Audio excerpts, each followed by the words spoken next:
नमस्कार, Karnal fast news पर आपका स्वागत है। सीधी तस्वीरें देख रहे हैं गुरुद्वारा बाबा शहीद बाबा जंग सिंह से, जहां पर हरियाणा पंथक अकाली दल की तरफ से सिख सम्मेलन कराया गया, जिसमें जम्मू कश्मीर के पूर्व गवर्नर सत्यपाल मलिक पहुंचे और उन्होंने मीडिया से बातचीत करते हुए क्या कहा, देखें तस्वीरें। असल में ये लड़की नाबालिग है, राजनीति में बोलती ज़्यादा है, इसको बदतमीजी की बात नहीं है। तो आज जो सरदार मतलब सिख समाज के धार्मिक मामलों में सरकार जिस तरह से हस्तक्षेप कर रही है, उसके विरोध में सम्मेलन है, तो आप क्या कहेंगे? मैं उसकी निंदा करता हूँ। सरकार से अपने काम तो संभाल नहीं रहे। सिख समाज अपना काम इतने अच्छे से संभालते हैं, अपने गुरुद्वारों को, अपने लंगर को, अपने कामों को, उसमें दखल देने का कोई हक नहीं है सरकार को, ना हम टॉलरेट करेंगे। आज जो हालात देश में हो रहे हैं, लगातार हालात चिंताजनक हालात हो रहे हैं और मतलब सरकार सीधे सीधे कई धार्मिक मामलों में हस्तक्षेप कर रही है। करना नहीं चाहिए, अपने काम तो उनसे हो नहीं रहे। करने के नहर का, सड़क का, खेती का, किसी चीज में कामयाब नहीं।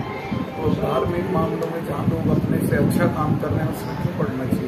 अभी जो हरियाणा और जम्मू कश्मीर के चुनाव में तारीख फेरबदल किया गया, एक की जगह 5 की गई, तो बार बार फेल कर रहे हैं। क्या इनके खिसकता जनाधार का भय नहीं है भाजपा को? नहीं, ये तो लोगों की मांग है। हाँ जी जी, बीच में 5 छुट्टियाँ पड़ रही है। हाँ जी जी, मलिक साहब, पीछे कंगना रनौत ने बयान दिया था कि किसान आंदोलन में किसानों द्वारा महिलाओं के बलात्कार किए गए, लाशें टांग दी गई, ये एक दूसरा बांग्लादेश बनाना चाहते हैं, इसको लेकर। असल में ये लड़की नाबालिग है, राजनीति में बोलती ज़्यादा है, इसको बदतमीजी की बात नहीं है। दुनिया में ऐसा कोई किसान आंदोलन नहीं हुआ कि जिसमें 700 किसान मरे हैं और एक चिड़िया पे पत्थर न फेंका गया। और शानदार आंदोलन हुआ, किसी तरह की कोई उसमें वायलेंस नहीं हुई, और उसको बदनाम करना बुरी बात है। और जिस पार्टी में ये है, मैं चाहूँगा वो पार्टी इसको निकाल दे।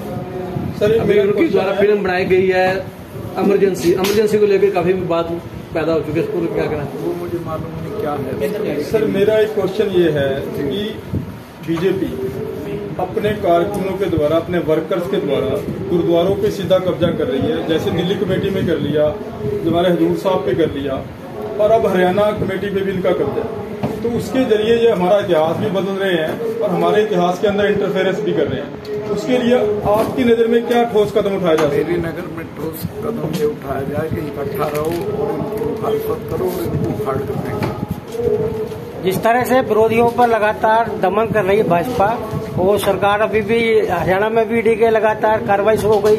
जहाँ चुनाव होते हैं वही ईडी की कार्रवाई शुरू हो जाती है। कुछ नहीं, मैं तो सबसे ज्यादा तो मेरी सारी सिक्योरिटी विड्रॉ कर दी। मुझे कोई मकान नहीं दिया, जबकि कश्मीर का गवर्नर था मैं।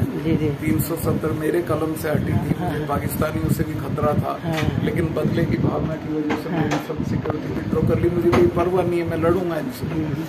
तो आप देशवासियों से क्या अपील करना चाहेंगे, जो देश आज परिवर्तन के दौर से गुजर रहा है और लगातार लोगों की? तो यही अपील करूंगा कि इनको एट दी अर्लीस्ट 5 साल का भी इंतजार न करें, बीच में उखाड़ दें।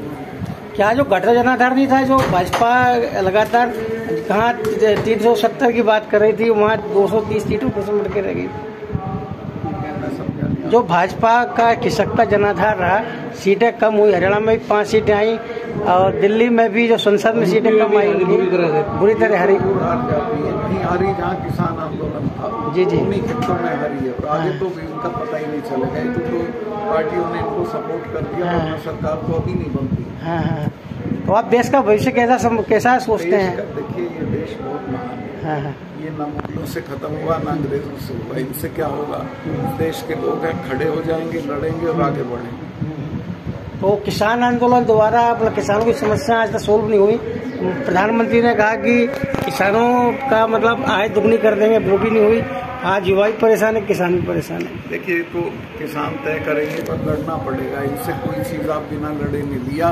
मेरा ये कहना कि मांगो मत, इस लायक बनो कि आप जी किसानों की सरकार बने, मिलकर सब चुनाव लड़ें और जीतें और अपनी किसानों की सरकार बनाएं। क्या आने वाले दौर में आपका चुनावी रणनीति में, चुनावी राजनीति में पदार्पण रहेगा? मैं खुद तो नहीं लड़ूंगा, लेकिन मैं कैंपेन के लिए जाऊंगा सब जगह। जी, जैसे आप जो हरियाणा में चुनाव हो रहे हैं, कश्मीर चुनाव हो रहे हैं, मैं जाऊंगा। आप जाएंगे अब तो भाजपा के खिलाफ जो भी होगा।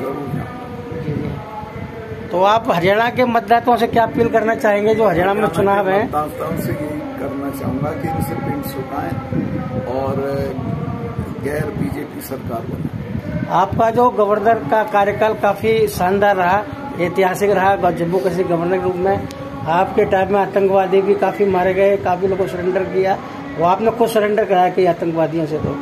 तो आज कश्मीर की स्थिति क्या है आपके हटने के बाद? आज तो बहुत खराब है। मेरे जमाने में तो श्रीनगर के नजदीक भी नहीं आता था टेररिस्ट। हाँ। आज तो फौज पे हमले कर रहा है, रोज सिपाही मारे जाते हैं, अफसर मारे जा रहे हैं, तो पूरी तरह से फेल हो रहे। दूसरे वहाँ जो लगाया है इसकी इतनी शिकायतें हैं, मैं खुद भी, मेरा बोलना ठीक नहीं है।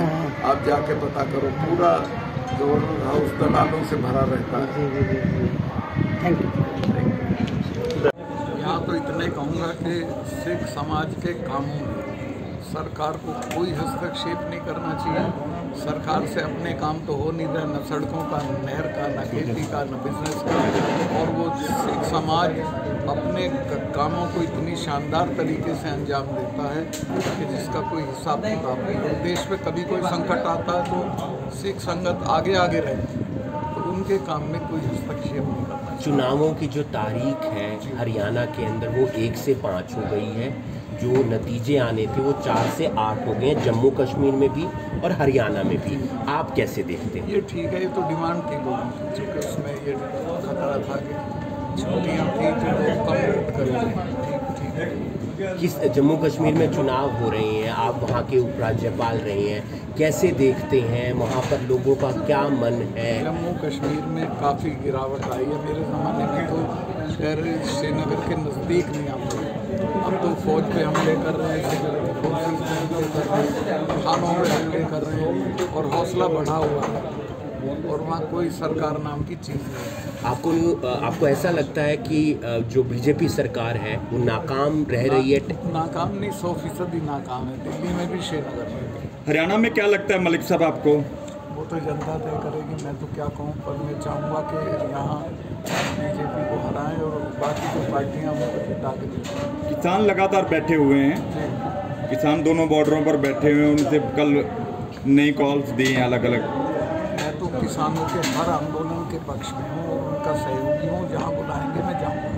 सर मैं यहाँ पर बयान तो नहीं ले सकता, लेकिन कंगना रनौत का बयान आपको पता होगा, मालूम है, आपकी क्या प्रतिक्रिया है? देखिए, कंगना रनौत राजनीति में नाबालिग है, उसको नहीं बोलना चाहिए, और वो जिस पार्टी में है उनको चाहिए कि माफ़ी से नहीं, उसको पार्टी से निकाल दें। वो पार्टी में रहने के लायक नहीं है, उसको कोई जानकारी नहीं है, वो लूज टॉक करती है, सब लोगों के खिलाफ बोलती है, जो बहुत गलत बात है। राहुल गांधी कैसे नेता उभर कर सामने आ रहे हैं, जो पिछले दिनों चुनावों के नतीजे आए लोकसभा के, उसके बाद? राहुल गांधी से मैं परसों मिला था, मेरा बहुत अच्छा उनसे मेरा वो इंटरव्यू करने आए थे। मुझे तो बहुत संजीदा, बहुत सुलझे हुए, बहुत समझदार और बहुत विनम्र लगे।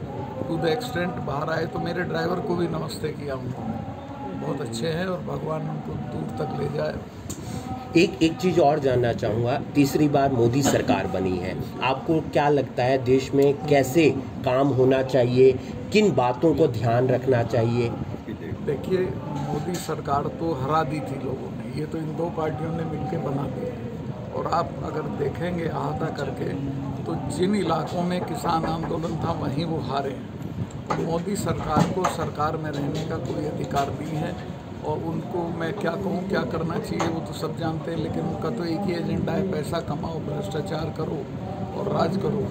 और कोई हुड्डा पर जो उसकी प्रॉपर्टी थी अटैच की गई है, ईडी ने कार्रवाई की है, पुराना मामला था। मुझे उसकी पूरी जानकारी नहीं है, पर ईडी तो ये जिसके खिलाफ चाहते हैं इस्तेमाल करते हैं, एक आध बीजेपी के लोगों के खिलाफ भी इस्तेमाल करते हैं। और कुछ कहना चाहते हैं? धन्यवाद। मैं ये कहूँगा कि ये आपकी जो एकता है ये बनी रहे सिख संगत की, और ये इसी तरह से आगे बढ़े।